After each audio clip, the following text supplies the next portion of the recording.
Bonjour Agribusiness. J'ai longtemps hésité pour faire une nouvelle vidéo sur YouTube, disons. En effet, j'avais décidé depuis la guerre en Ukraine et toutes ces révolutions de la jeunesse en Afrique, le Mali, le Burkina, le Niger, l'AES. Donc, puis il y a eu la prise de position de YouTube. Il y a eu j'ai eu à faire une vidéo sur la guerre en Ukraine et puis j'ai eu des aversions. Ça m'avait un peu dégoûté, donc j'avais plus envie de faire une vidéo. Mais alors j'ai décidé de revenir parce que mon peuple, la famille a besoin de s'instruire. Donc, je dois édifier ceux qui en ont besoin. Donc, c'est pour ça que j'ai décidé de revenir, ok? Donc, dans la vidéo d'aujourd'hui, c'est une nouvelle vidéo. Je vais faire une série de vidéos concernant l'élevage des porcs maintenant. J'ai fait beaucoup de vidéos sur l'élevage de poules pondeuses, sur l'élevage de poules. Je vais faire une série de vidéos sur... Parce qu'en fait, la première vidéo, c'est pour dire... en fait, j'ai décidé de me concentrer plus sur l'élevage des porcs. Pourquoi? Donc, quelles sont les raisons? Ok? Donc, cette vidéo va donner des avantages, ok? Concernant l'élevage porcine. Donc, si vous n'êtes pas encore abonné, abonnez-vous à la chaîne. Donc, le titre de cette vidéo, ça s'appelle Pourquoi j'ai décidé de quitter l'élevage des poules pour l'élevage des porcs. L'élevage de la volaille ou l'élevage porcine, lequel est le plus prolifique. Ok? Si vous n'êtes pas encore abonné, abonnez-vous à la chaîne. C'est comme toujours votre humble serviteur, le docteur Geoffroy Baudelaire Empiré. Je vous dis, let's go!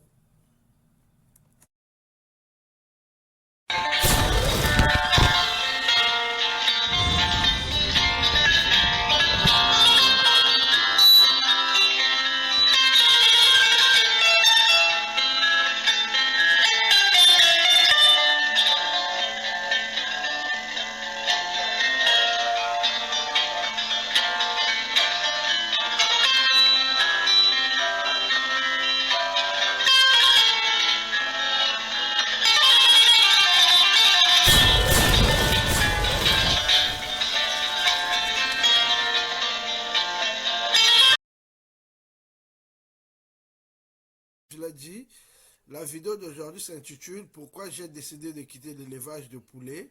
Quand je dis l'élevage de poulets, donc poules pondeuses ou bien poulet de chair, pour celui de porc, donc l'élevage porcine. En effet, je dois d'abord dire que j'aime beaucoup l'élevage de poulets. C'est un élevage facile à faire. Tu peux commencer comme dans mon cas et puis dans le cas de plusieurs personnes. Et c'est ce que nous on recommande toujours aux gens, de commencer petit et de viser grand. Donc tu peux commencer avec 4 poules, un coq, disons avec 4 poules, avec et un coq. Donc ces poules vont te donner, bon, tu peux acheter ça dans le cas par exemple du Congo-Brazzaville, tu peux acheter ça à 20 000. Hein, disons tu peux acheter 3 poules et un coq. Et puis environ, si tu as la chance, environ après un temps, ils vont te donner des œufs. Et ces œufs-là, ce sera des œufs fécondés parce que tu as un coq. Tu as un coq dans ton cheptel. Ok? Donc, tu vas avoir des œufs fécondés. Ces œufs fécondés, tu pourras avoir des poussins grâce à un incubateur ou bien par éclosion naturelle. Bon, ok, donc après, tu pourras engraisser ces poussins ou les revendre. Revendre les poussins, comme dans notre cas, moi, je vendais les poussins. Ok, je vendais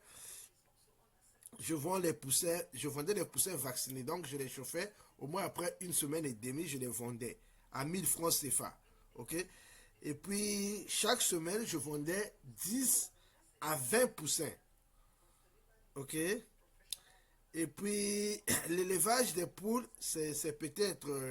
c'est facile parce que ça peut être fait dans un milieu urbain. Les poules ne demandent pas beaucoup d'espace. Ok? Et puis, ça ne demande pas beaucoup d'entretien. Donc, tu peux faire ça dans un petit poulailler à côté de la maison. Et puis, même toi-même ou bien demander à quelqu'un de les nourrir, c'est facile à faire.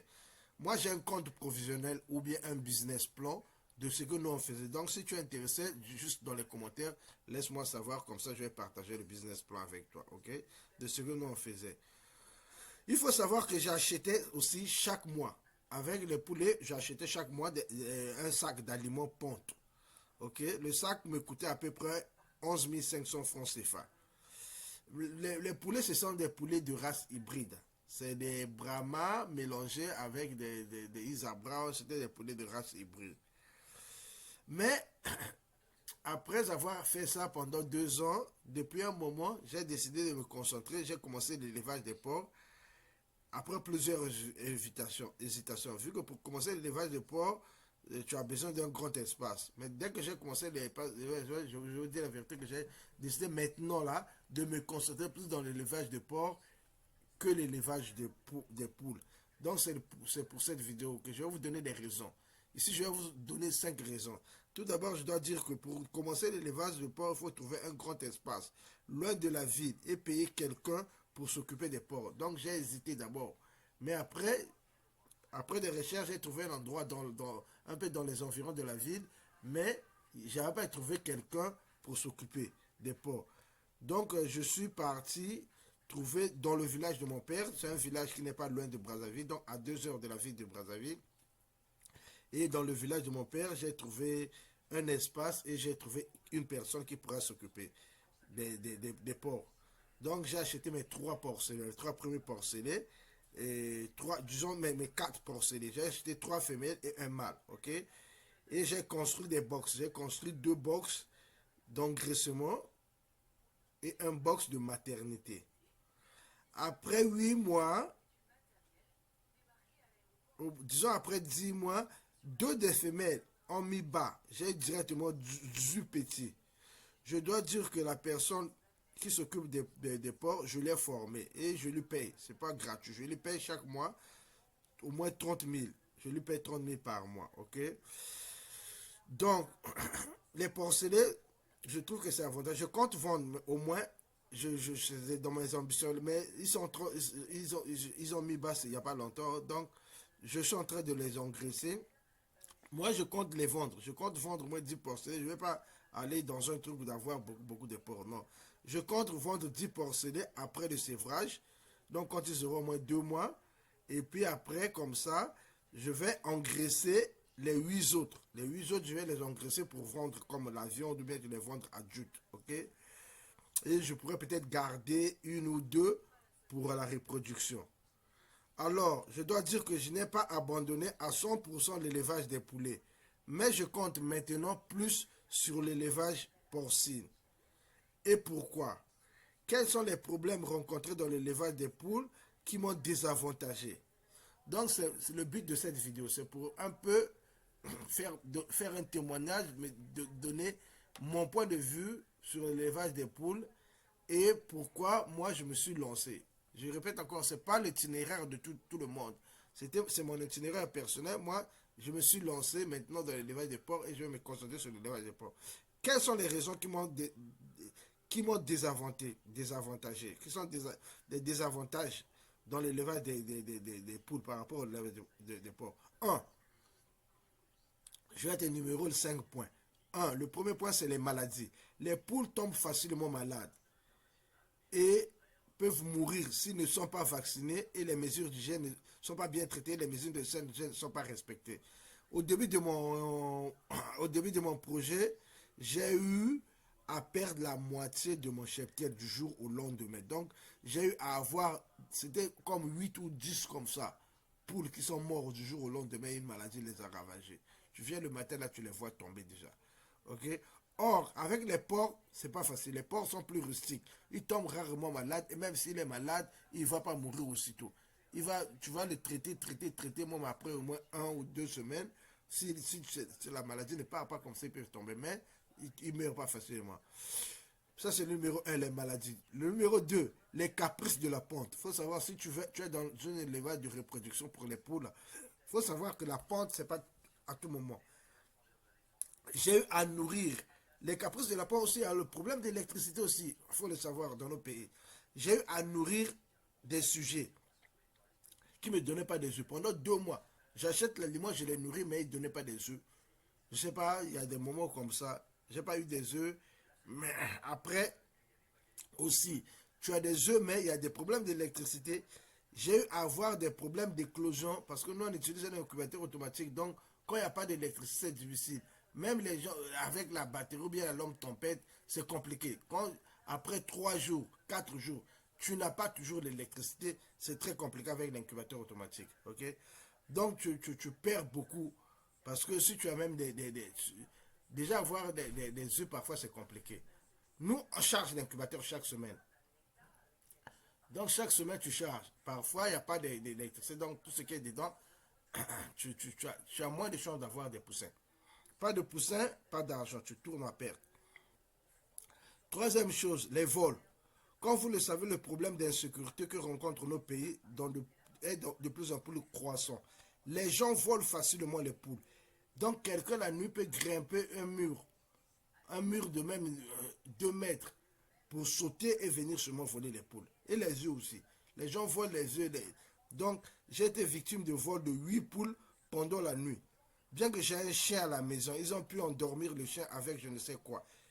Les porcs, vu qu'ils sont en campagne, les porcs, c'est difficile de voler. D'abord, il y a beaucoup de gens qui ont peur des porcs. Donc, pour rentrer même dans un porcelet, pour soulever le porc, c'est difficile. Et puis, moi, ma porcherie, c'est au village. Donc, là-bas, c'est difficile. Pour voler, il faut que tu puisses avoir une voiture et comme ça, tout le village sera alerté. Ok? Donc, les problèmes de vol, ça, c'est le troisième problème qui est récurrent et qui est des avantages. Quatrième chose, l'aliment. Le prix de l'aliment ne fait qu'augmenter. Tu dois toujours acheter l'aliment. L'aliment en sac pour les nourrir.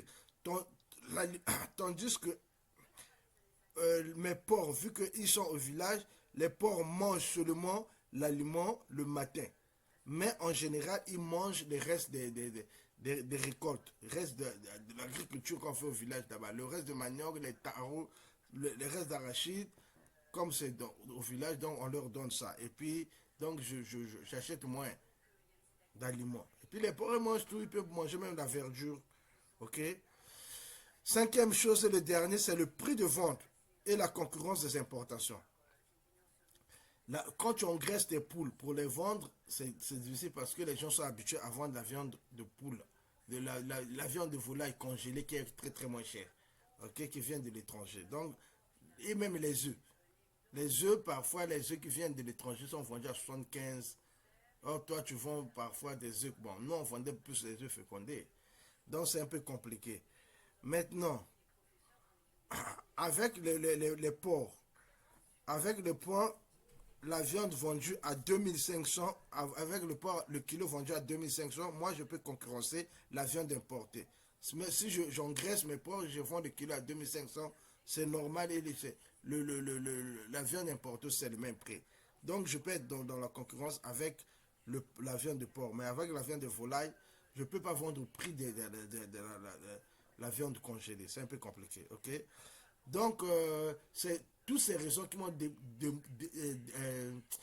qui m'ont désavantagé et qui m'ont fait que je puisse me basculer plus dans l'élevage porcin. Ça, c'est un itinéraire, c'est mon témoignage personnel. C'est un itinéraire personnel, ça. Ça ne veut pas dire que tout le monde est dans ce cas de figure, ok? Mais ce qui est vrai, c'est que moi, c'est ça ce que j'ai décidé et je vais plus me concentrer dans l'élevage des porcs. Donc, c'est tout pour cette vidéo. Si vous avez aimé, mettez des likes. C'est toujours, c'est toujours pareil, votre humble serviteur, le docteur Geoffroy Baudet-Empiré. Je vous dis à la prochaine. Bye.